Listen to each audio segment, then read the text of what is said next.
सभापति महोदय, शायद ऐसा हमारे महान नेताओं के कारण हुआ जिन्होंने हमारा ध्यान दूसरी दिशा में मोड़ दिया।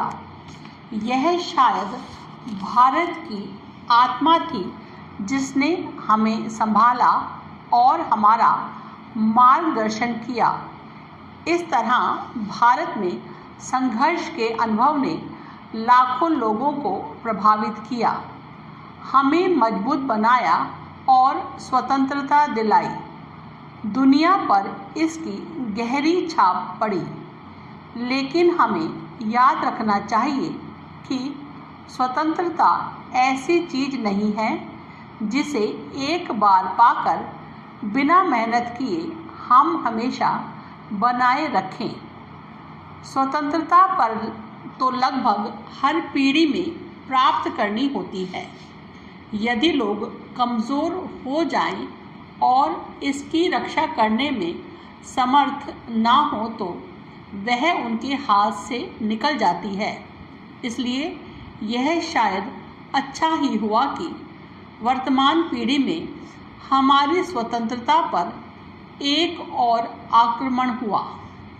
इससे हम अपने को परिस्थितियों के अनुसार ढालेंगे और जो गलतियां की होंगी उनसे बचेंगे।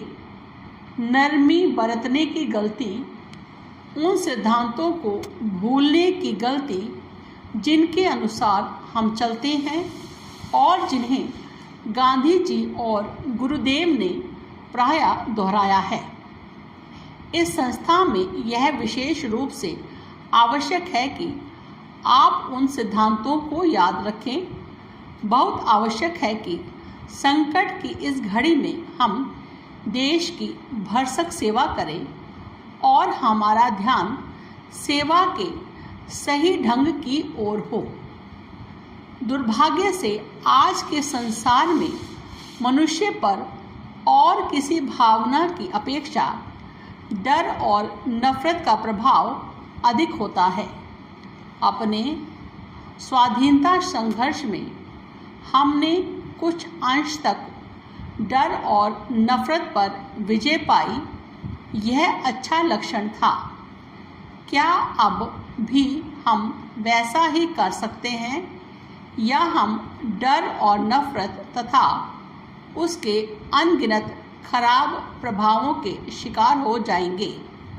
यह एक महत्वपूर्ण प्रश्न है। ऐसी स्थिति में विश्वविद्यालयों का विशेष कर्तव्य हो जाता है।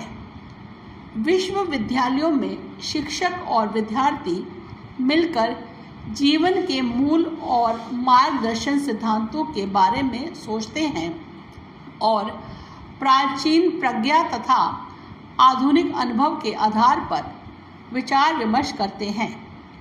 विश्व भारती में तो यह बात विशेष तौर पर है, क्योंकि यहाँ न केवल प्राचीन प्रज्ञा बल्कि गुरुदेव की भी प्रज्ञा की प्रचुरता है।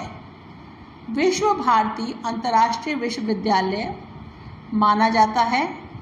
यह राष्ट्रीयता का सही ढंग से सम्मान करता है, लेकिन यह बाकी संसार को भूलकर राष्ट्रीयता के बड़े चढ़े रूप में स्वयं को खो नहीं देता।